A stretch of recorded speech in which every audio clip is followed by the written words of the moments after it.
اللہ تعالیٰ نے ہمیں اتنی ہمارے ساتھ مہربانی فرمائی کہ ہم اگر ایک رات جاگ لیں تو ہم 83 سال کی بندگی سے زیادہ اجر پا سکتے ہیں، لیکن اللہ نے اس کو چھپا دیا۔ 21، 23، 25، 27، 29 ان 5 راتوں میں چھپا دیا۔ اچھا، چھپایا کیوں؟ کہ اگر اللہ تعالیٰ بتا دیتے کہ فلاں رات ہے، اور اللہ کو تو پتہ تھا کہ آگے آنے والی امت غافل ہوگی، تو متعین ہونے کے بعد پھر کوئی غافل ہوتا، نافرمانی کرتا، کوئی برا کام کرتا تو پوری امت پر عذاب آ سکتا تھا۔ تو اللہ تعالیٰ نے اپنے فضل سے اسے چھپا دیا۔ ایک تو اس وجہ سے کہ معلوم ہونے کے بعد قدر نہ کریں تو پکڑ آئے گی، دوسرا اس طرح کہ ہمیں 5 راتیں جاگنے کا موقع مل جاتا ہے کہ شاید یہ رات ہو، شاید یہ رات ہو۔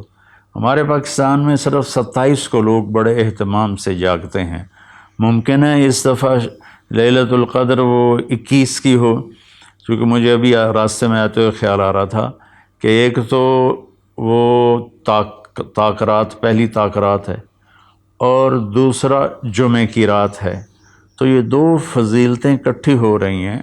مجھے پتہ نہیں ہے، ہو سکتا ہے 23 ہو سکتا ہے 25 ہو سکتا ہے 27 ہو سکتا ہے 29 ہو، لیکن جو باقی طاق راتیں آ رہی ہیں نا، ان میں جمعہ کی رات نہیں آ رہی۔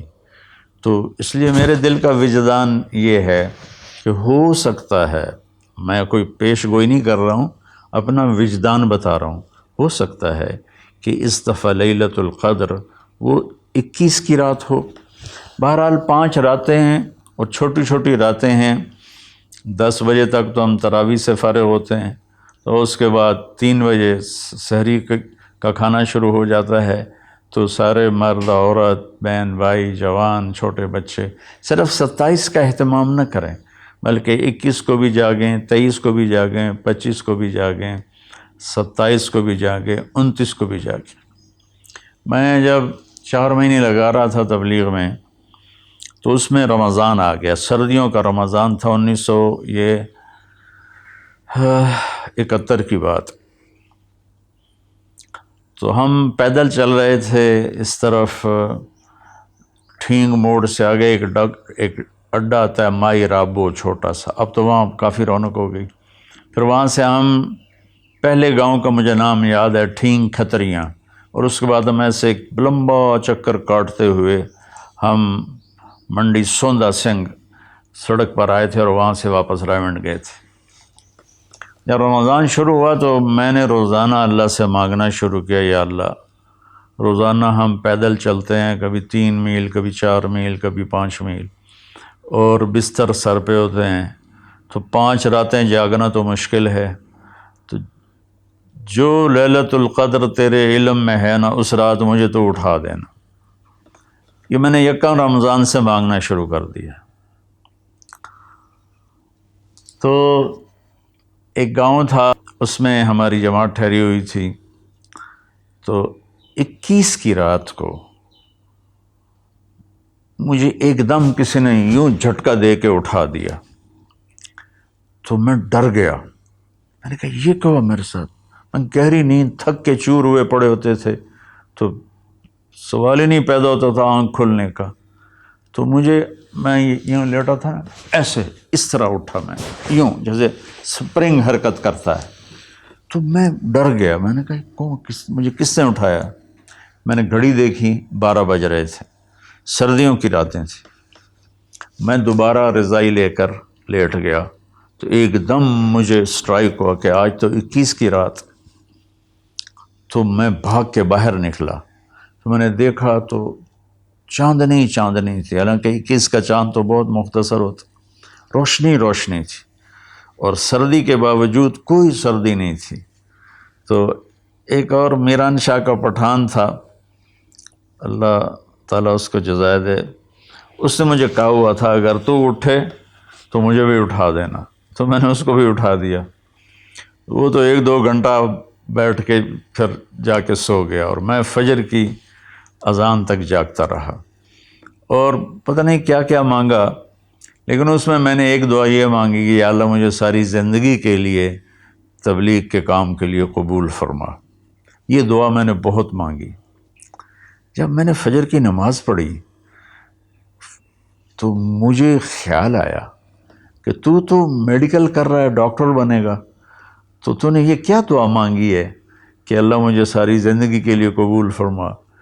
تو ڈاکٹری اور ساری زندگی یہ دو تو آپس میں جڑتے ہی نہیں ہیں، تو یہ تو نے بڑی عجیب سی دعا مانگ لی ہے، اس کا تو کوئی تک ہی نہیں بنتا تیرے اوپر صادق ہے۔ پھر میں نے کہا اللہ ہی مجھ سے منگواتا رہا ہے، اس کا نظام چلے گا تو ہو جائے گا، نہیں چلے گا تو چلو ہم چٹا کوٹ پا کے ڈاکٹر بن کے کلینک چلائیں گے۔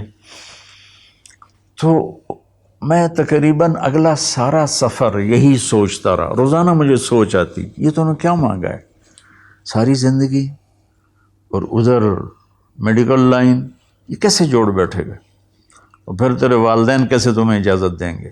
یہ میرے اندر نا ایسے چلتی تھی آندھی سی خیالات کی۔ تو خیر مجھے تو پتہ بھی نہیں تھا کیا ہونے والا ہے۔